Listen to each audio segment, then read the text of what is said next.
วัสดีตอนเช้าทุกคนเดี๋ยวจะออกหาลัดเสาก่อนหาเลาะเบิ่งต้นไม้ให้ทุกคนนกแซ่ๆนะแถวนี้โอ้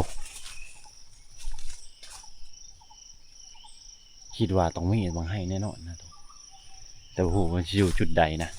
นกกระโดดห้องแซ่ๆเลย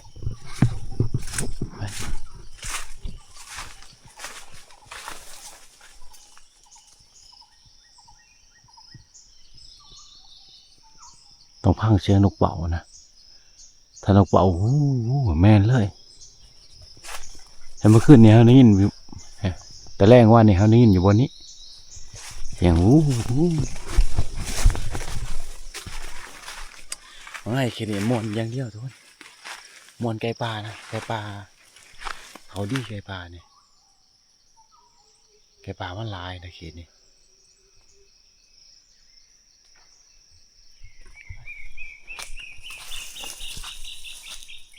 เดี๋ยวจะขึ้นพักเถิงดีกว่าเมื่อคืนนี่ฮะเราเนี่ยก็มีอาหารนี่นะถ้าเอาเดือนเมื่อนี่งูสิงหรือว่ากระถางได้แน่นอนนะทุกคนอันนี้เดือนแจงกะขันไปใกล้ๆกับอาชีได้นะแต่ถ้าไปไกลๆจะคิดไปทางใดดีจะคิดไปฝั่งนั้นหรือจะไปฝั่งนี้นะเพราะเขาจูดป่าทางไหนกันไปเราเบิ่งต้นนกป้างกันเลยทุกคนเดินไปนี่นะมิดทุกคน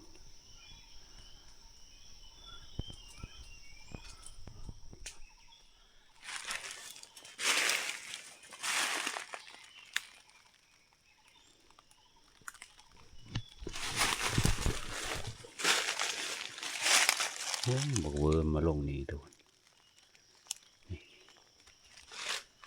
ไก่เขาไม่ได้ยินขาดนะเบิ่งนี่ไม่เห็ดกระด่างทุกคนนี่ลายลีนครตัวนี้โอ้สุดคอนเลย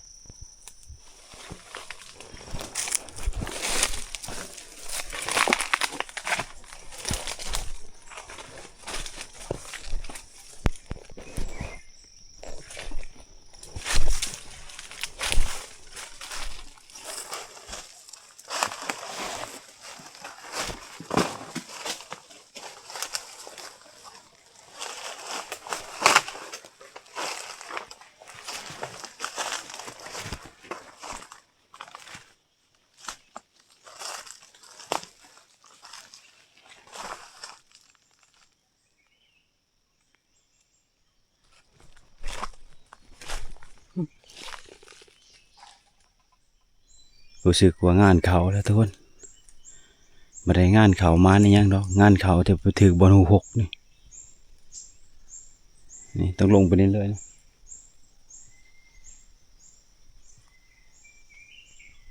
โอ้เสียงนกเป่าเฮ้ยมาห้องฟังนั่นฮะขอยันบางให้ฟังนั่นทุกคนโอ้ไปขืนมาฟังนี่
ดีแต่ไม่มีน้ำมันมีน้ำนี่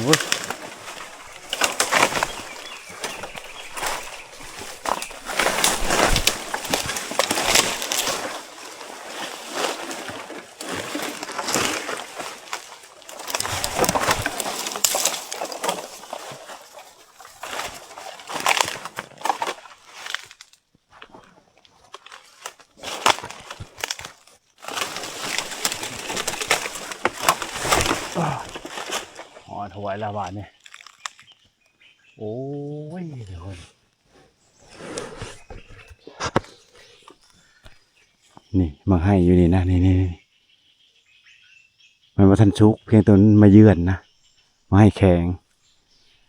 อย่าว่ามันห่องวู้แถวนี้นะตึกบ่ดิ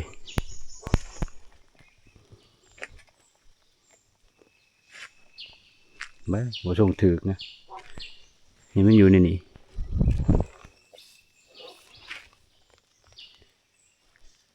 โอ้บ่ถึกตัวเล่นเชยนะพวก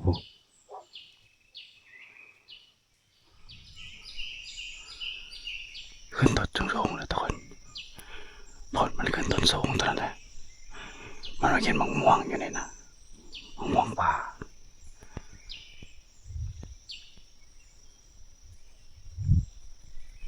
อยู่ลมอีกตัวหนึ่งนะก็ออกแต่ได้ลายอะไรทุกคนแล้วถ้ามันเห็นเท่าก่อนนี่ถ้าเห็นมันก่อนนะถ้ามันเห็นเท่าก่อนเนี่ยแล้วโลดมันแมบเยอะตอนนั้นเป็นไซมูมันก็บออกป้านี่ลายได้ทุกคนนี่โอ้แต่ว่ามันเป็นห้องลังนะเอามันบ่ได้ดอกโอ้เลิกห้องล่างเลิกนะจะหนึ่งระบบเขาหัน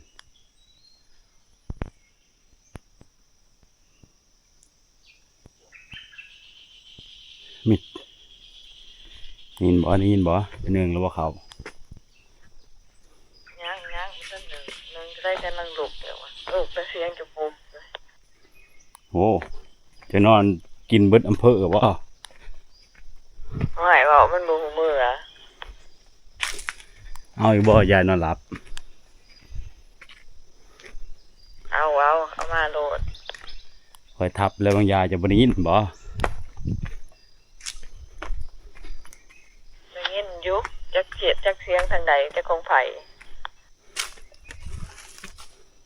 เรียบร้อยอีกอย่างเลยเรียบร้อยก่อนหินเริ่มทบโอ้ยกรูแนวกินแนวอยากเสียยังก่อนหินกินบ่ได้ห้องตัวนี้ยามฝนนี่ไปยากทุกคนมันมืดนะหินนี่บ่ได้เป็นว่างเลยเป็นว่างเป็นตะบอนเฮาใส่หม้องทุกคนกับอยู่หลุมนะอยู่หลุมสุดเริ่มมอหอดอันนั้นหัวสั้นคนมีทองล่างวัดแถวนี้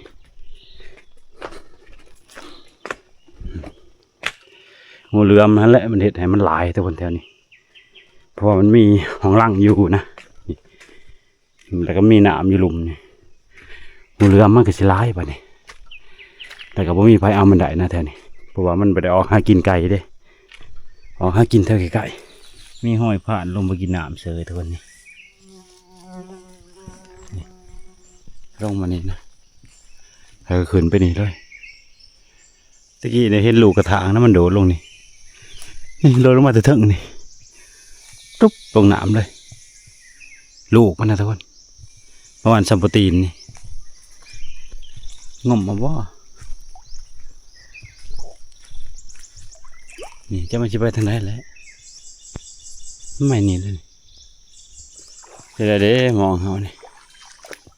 ก็จะคืออยู่ไปดิมาส่งนะทุกคนถ้าถืออย่างหยักแล้ววันนี้อันจะถือนะฮะนี่แล้วฮะถือตัวนึง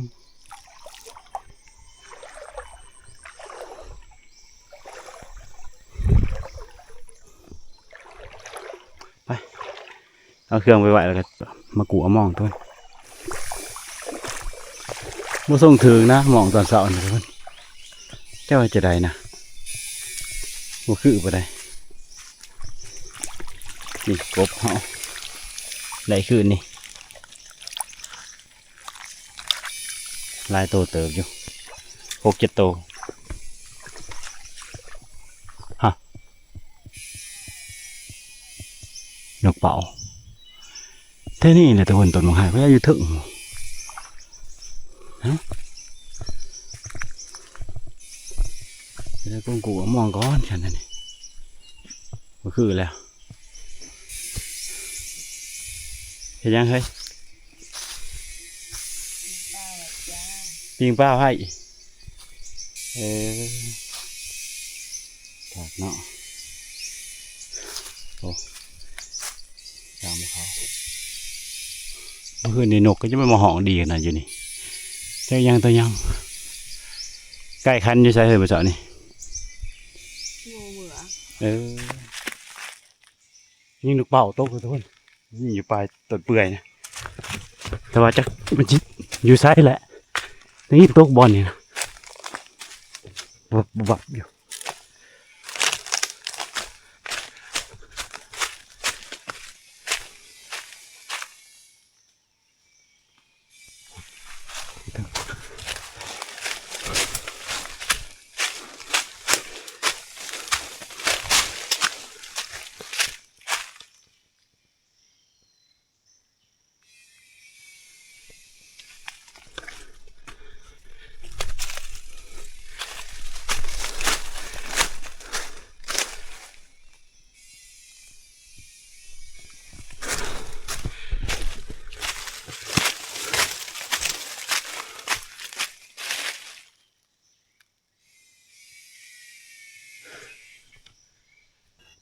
เห็นบ้างไหม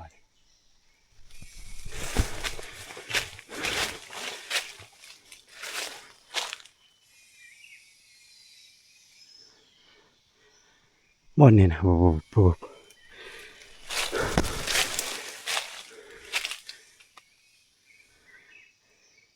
แล้วมันเหล่มันแลนนะทุกคน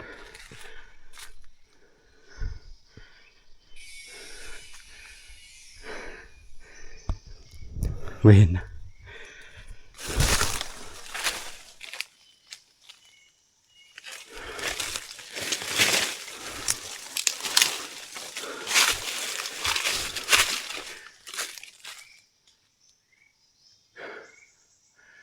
โอ้ยยิงปลาต้นเปื่อยตัวน่ะบินมาตัวบนเนี่ย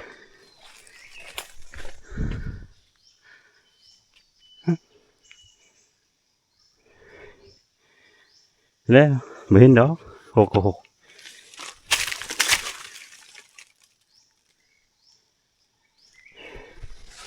ถ้ามันบุตีมันแล้วเลยแหละ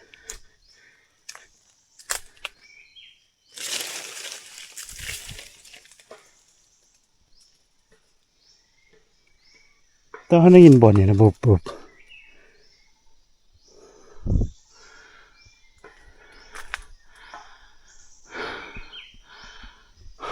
เขามาอยู่ต้นสูงๆเลยทุกคนเจอลงมานี่เลยโอ้บอลนี่เขามาบางอย่างนะก็ยังได้ยินบุบเท่านี้แหละ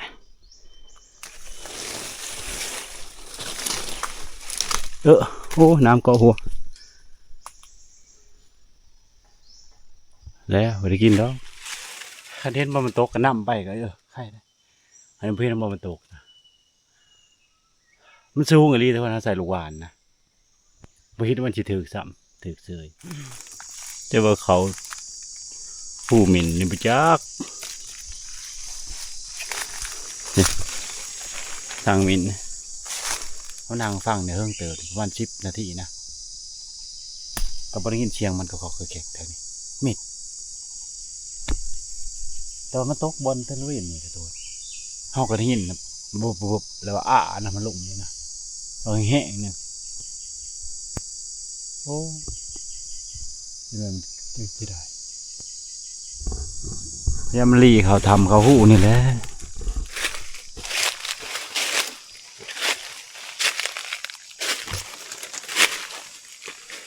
นี่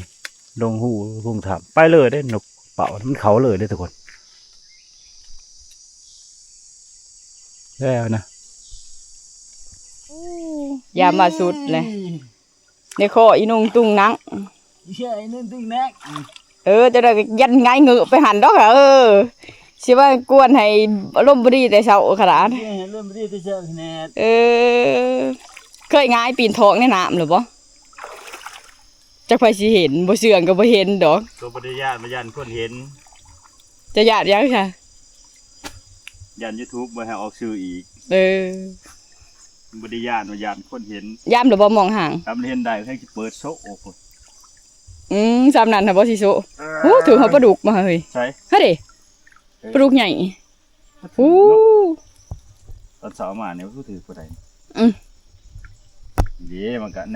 2 3 4 5ฮะสมควรเติมอยู่ มันก็ซ้ำนี่แหละอันนี้ด่างแต่ละมันก็ถือเติบอยู่นี่ด่างตัวนี้ก็จักโต3 4 5โตคือกันด่างตัวนี้ก็ได้ปดจะได้แล้วก็ปดบ่เป็น ตีปาก3 บาทแล้วก็ดึงออก ตีปากแกบ่ ปากยาวนะ ใช่บอกว่าอย่าพิษกันอย่าพิษกัน โคตรผู้ใด อย่าพิษกันคือเก่า จ้าง1,000 บาทกับยูดอกจ้างไม่ผิดกัน 1 วันได้ เฮ็ดบ่ได้ดอก เจ็ดบ่ได้บ่ เ บ่อยากได้เงิน1,000 บาทบ่ ว่านี่แหละมามันสิได้แต่บ่ โอ้บ่ได้ตัวนี้ตัวใหญ่บ่โซสิปลดได้เด้อข่อยแนวนี้ นี่ทุกคนปลาเฮามอง3ด่างนะแต่ว่ามองสันอีหลีตัวน่ะรวมๆแล้วก็ประมาณ2ด่างอะไรทุกคนด่างตัวนี้ก็ใส่อยู่น้ำตื่นอยู่นี่นะมันเลยบ่ถึกนี่แหละตอนเช้าเฮาได้ซำนี้นะเอาพอได้เอาขี้มันมาฝากคนเฒ่าอยู่นี่ถึงสิบ่ลวงบ่ลายก็คนเฒ่ายิ้มย้อนอยู่แล้วทุกคนนี่ตัวนี้เป็นมองโปแบบบ่ใหญ่ไปเลยทุกคนส่วนตัวนี้โปถวดนะนี่โปรวมๆจะน้อยส่วนตัวนี้หันล้ม2 นิ้วไปแล้วนี่ทุกคนล้ม3ไปเลยทุกคน3 นิ้วนะก็เลยบ่ถือพ่อโตเพราะมันบ่มีปลาใหญ่ให้มีอันนั้นกลัวปลาถานะจนเฮาสิไปหาเลาะอันนั้นยิงปลาก่อนเบิ่งเขายิงตุ่มต่ำนะปลาคอเฮาก็จะไปยิงเด้อกันตัวนี้น้ำมันดำดีทุกคนนี่มันมักขึ้นอยู่เนี่ยว่าแนวเห็นมันขึ้นอยู่นี่ทุกคนมันขึ้นบ่นี่ว่าน้ำบักใหญ่มันทุกคนแต่ว่าน้ำมันดำเบิ่งบ่เห็นนะนี่ตัวนี้ขึ้นดีนี่ตะกี้เนี่ยมันขึ้นนะตะกี้เนี่ยบ่เห็นทุกคนบัวเลยน้ำมันดำต้องเบิ่งคักๆนะนกกระแทกเขามากินหมากหวดทุกคนนี่สูงขนาดนั้นต้นนี่ได้ทำกระถางสีเลยต้นมัน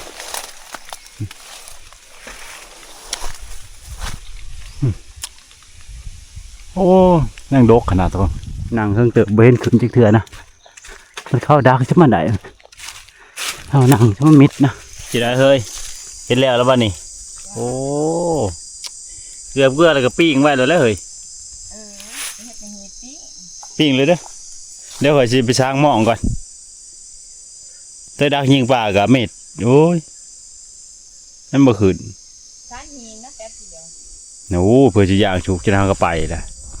ปีกคือเก่าแล้วปีกก็เพื่อที่สุดมันจะเป็นย่างปีกย่างเขาก็ไปได้เห็ดหีเบิ้งสิไปไล่เลี้ยงเบิ้งบนยิงนกก็แล้วก็สิอ่านเบิ้งว่ามันตกบนใดไปเบิ้งอีกทุกคนสิได้มันนะนี่เขายังอยู่ปลายตัวนี้ทุกคนบินจวดทุกคนลงอยู่คนนะบนนะเอาเดี๋ยวเขาจะนำเบิ้งอีกรอบหนึ่งทุกคนเบิ้งหอยนี่ทุกคนฝนตกมันอย่าฝนออกนะออกแล้วมันแห้งวันนี้ไปบ่เป็นนะเน่าบ่เห็นทุกคนซึ่งใส่เขาหูแล้วก็ตุ้ยอยู่หูเลยนะใหญ่เลยเปล่าเลยขนาดมันอยู่ถึงยังตามเลยตัวใหญ่มันลูกเปล่าไป2 ตัวเบิดเท่านั้นใหญ่ขันเป็นโมลายมีตัวหน่อยตัวใหญ่นะทุกคนอันนี้โอ้ยใหญ่ลีกำหุ่มเลยแหละไปเมื่อวันนี้พาสร้างมองแล้วก็กินข้าวกินน้ำแล้วก็ย้ายลงไปลุมไปเลยทุกคนหาใส่มองอยู่ลุมนะแกงเลยหรอเฮ้ยจ้าโอ้ทุกคนน้ำจะไม่มีสีสดมันบกคนบนตกเนาะในการมันห่อนเบิ้งชิมเบิ้ง แผนกซิมไว้ใจโลดแผนกซิมข้าวถ่ายทุกคนเขามาภูมาพาสิเขากินส่วนน้ำส่วนในแกงเนี่ยไม่แห้งนะทุกคน เพราะว่าเขาเลาะมามันเมื่อยเหงาเลยเอาเยอะๆจริงๆเดี๋ยวมาเดี๋ยวเลยเนาะเบิดเลยเนาะซ้ำ2โตหั่นแหละกวด อีหยังเลยเนี่ยค่อย กินข้าวดอกเฉพาะน้ำเพิ่นบ่อยากว่าน้ำเพิ่นมาพี่น้องมากินข้าวน้ำกัน มาทุกคนมากินข้าวน้ำกันจะโดยกะปากกาแต่ไม่ต้องเลี้ยวมากเลยกินข้าวปลาแสบแห้งประมาณเนี่ยเลาะหอมทีมหอมแดดเมื่อเช้านี้ขึ้นพี่ลงพี่ต้นพี่ต้นขจูดป่า เนี่ยนั่นแหละจะบ่ได้คาราบะเนี่ยอาจจะก็ประมาณ ขจูดป่านี้เบิดอะไรตา นี่ไปอยู่ไส มันก็ไปบนเขาไปอยู่เสือเพิ่งมันอย่างที่ว่า เอาคือบ่นำไป แซ่บอยู่เนาะ มันบ่แซ่บก็สิบ่ให้กิน แซ่บเด็ดแซ่บไปดิข้าว อันได้ปิ่งปลา2ปิ่งสุกแล้วได้คันจะกิน ก็ไปอยากกินปลา บ่ เขาเนี่ยไม่อยากสุกไปได้ มาบ่เฮิงหนึ่งหาใกล้บ่เฮิงจะเติมน้ำมื้อหนึ่ง2เทื่อ มาเพิ่งยังเคยมาได้เคยไปพวก บ่เฮิง กลับมาก็ลุกบนนี้ เพิ่นดึงเขาไปชั่วโมงกูอ่ะมันหักบ่ห่ม ชั่วโมงครับขึ้นไปจุ เพิ่นข้างไว้แล้วเพิ่นก็ลงไปล้างละนั่งเด้อสิบอกสิพังก็คักกันเลยก็ข้างไว้แล้วเพิ่นก็ไปชงเขาแมงวันเพื่อว่าสิว่าชงเขาแมงวันเพิ่นก็มาจู้แล้วเพิ่นก็ลงไปล้างหน้าไปล้างหน้าขึ้นมาแล้วเพิ่นก็จู้อีกแล้วเพิ่นก็จิกบัดนี้ คันนั้น3 ชั่วโมงมันก็ไปจุก ไปเดี๋ยวจะไปมีเวลานั่งเผาแต่จู้ตัวนี้เนาะ จะว่า1 มือหึง ก็นึงมาเฮิงมันเนาะคอยก็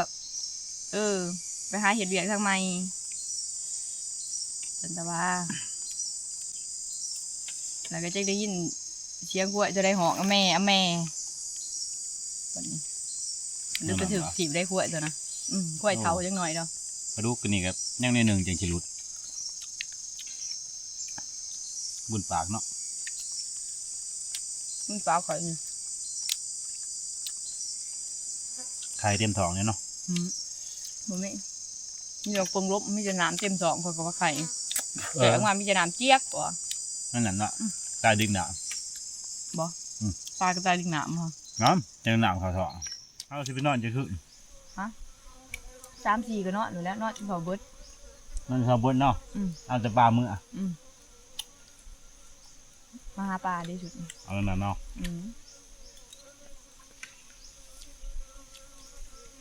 กินข้าวเหนียวใหญ่เลยบ่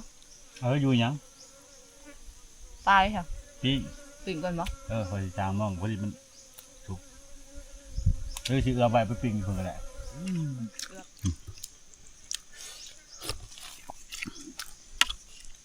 ครับ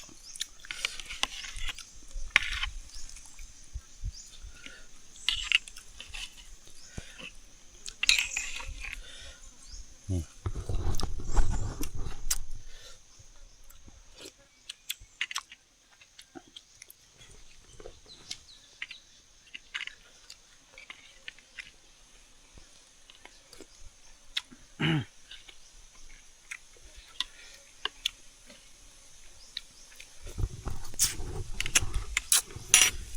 ปลาดุกผูนี่เสียบดีเนาะ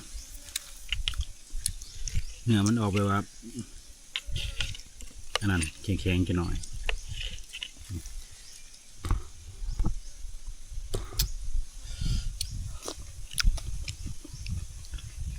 เลย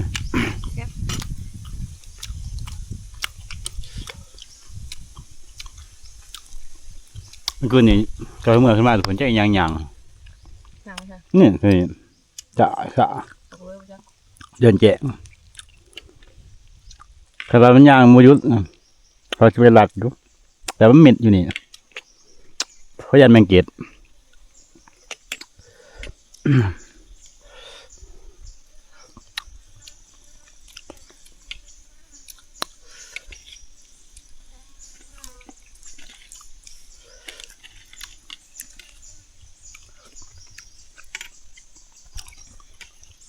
ปลาดุกตุ่มบอกเปื่อยๆมันยังบอกนะตุ่มบอกเปื่อยๆตุ่มบอกเคิงๆมันยังบอกเปื่อยเนาะ ปลาดุกปูนั่นเองแหละ เบิดปลาตัวนั้นเปื่อยออกจนเบิดปลาตัวนั้นปลาดุกยังอันนั้นยังแข็งๆอยู่หน่อยหนึ่ง นี่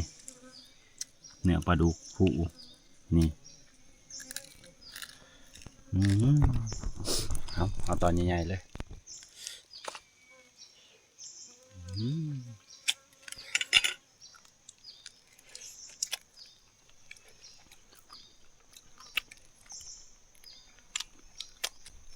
ครับ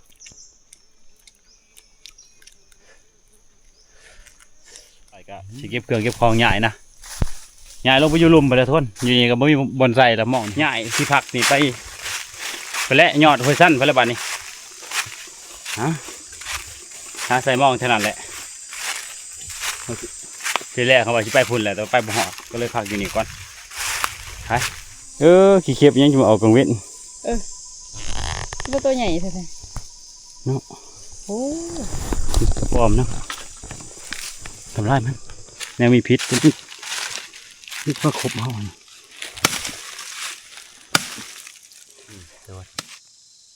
ขี้เข็บออกกังเว้นบอกเลขด้วยนี่กำลังมาหอดทำตัวนี้นะ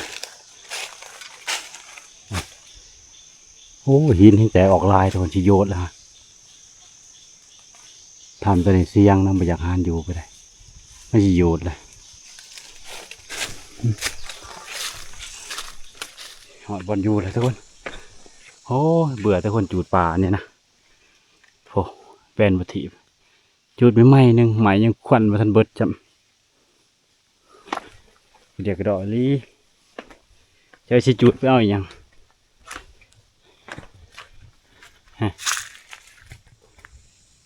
เดี๋ยวกระโดดคนจูดป่าเอ้าสิพักอยู่นี่แล้วทุกคนไปอยู่แถวห้องมันใจเย็นๆบางทีเขาอยากจุดป่าโผล่ลีมาป่าแล้วมาจุดไปเดี๋ยวเลาะเบิ่งบอลจะใส่หม้องมาทุกคนให้เมียถ่ายอยู่นี่นะโอ้ไผ่ใหม่ยังควันปูดเอาอยู่เมื่อวานนี้อยู่นี่แล้วปุงปังโอ้จะเป็นจุดเอาอย่างไปชื่อๆผมเป็นบ่คนเงือกคนที่มักอยู่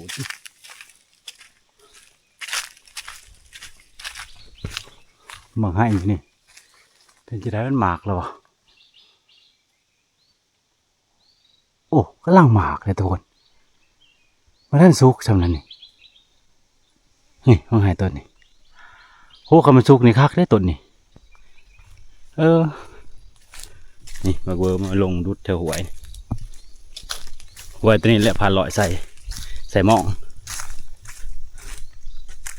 ใส่เบื้องนี้ด่างหนึ่งเบื้องนี้ด่างหนึ่งประดันถึกเซย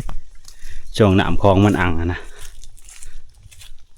โอ้บกหมดเลยน้ำโอ้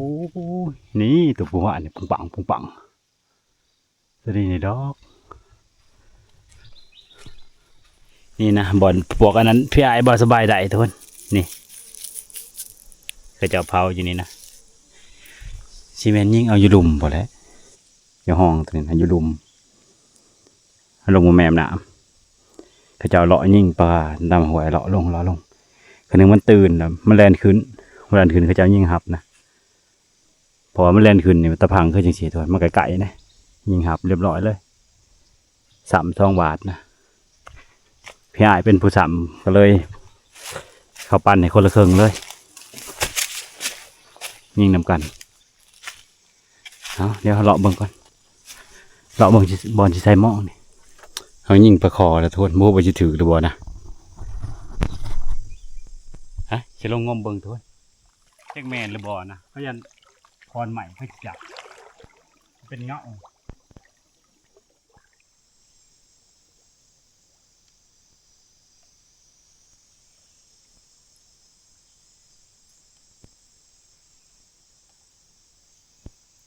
ตาลายเลย เป็นคอนใหม่นะ คอนใหม่มันอยู่พอดีเห็นแหน่บ่เห็นแหน่คิดว่าป่านี่บ่ถือพี่มันบ่แม่นเอาเบิ่งว่างที่สิใส่หม้องนะแฮงบ่มีอันนั้นเลยแฮงบ่ส่งสิมีป่าตัวมัน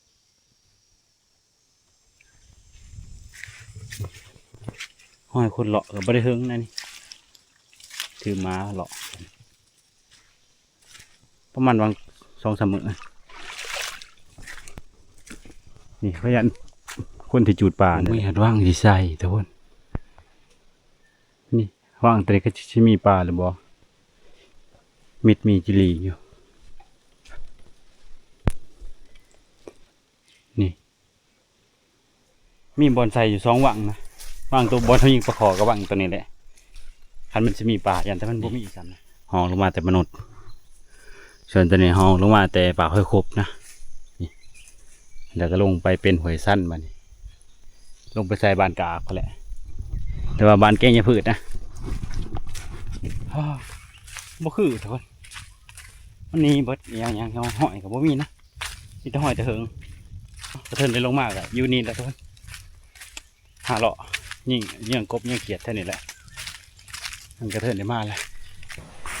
ยังเลยไฟยิ่งยังโอ้ยมันปบเบิดเร็วเดี๋ยวกระดอเลยมาอยู่นี่ทุกคนที่แรกว่าจะอยู่หันนะวันนี้มาเห็นหินเขาเจ้าเลยเขาก็พอได้ย่างป่านะก็เลยมาอยู่นี่นี่บอลครัวปลาไม้ไดหมูอยู่นี่แหละเขาเจ้าครัวอยู่หันไม่ได้ได้แต่หมูเขาเจ้าได้ฮ้อนน้ำนี่คนฮ้อน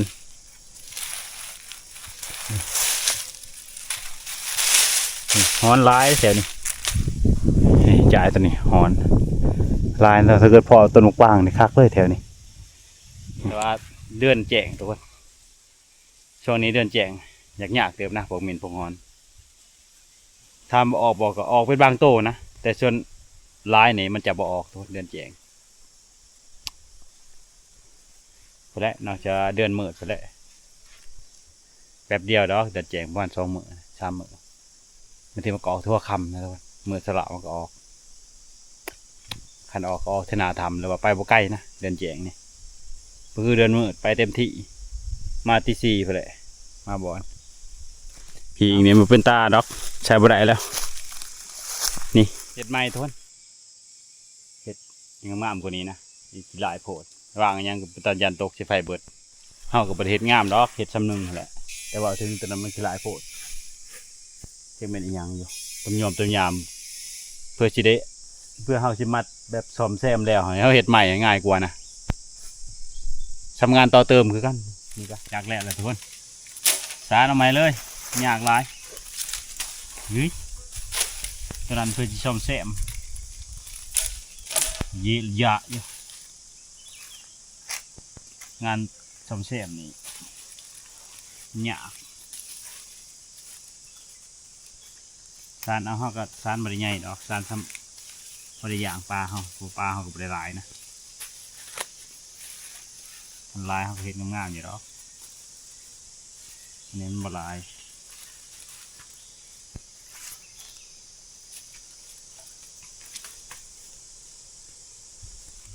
แอบคมอารมณ์น้อยใจในส่วนลึกนี่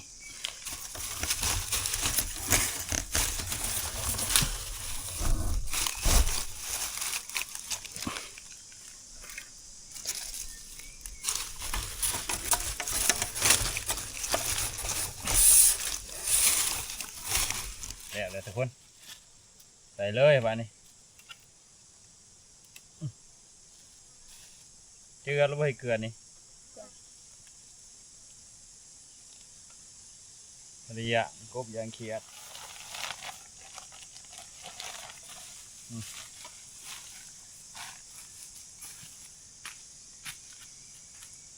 นี่ทุกคนเอาดังไฟบ้านี้หาฟืนมาดังก่อนฟืนกับเบิดแต่ไฟใหม่จะไปหาอยู่ใส่แถวนี้มีแต่ปลาไม่เหี้ยปลาไม่กระสะซ้ เอาโอ้นี่ทุกคนพื้นอยู่นี่เลยนี่คักอยู่เลยล่ะ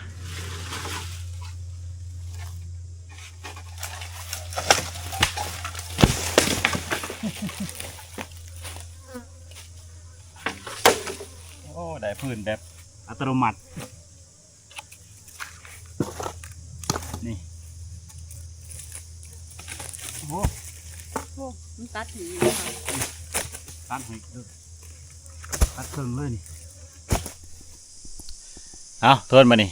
พี่ยิงเข้าก็เฮ็ดแล้วที่เรียบร้อยกะมันมีหยังนะสิพักก่อนจะหน่อยอย่างสิพาเมียลงไปใส่หม้องอยู่ลุมไปแหละ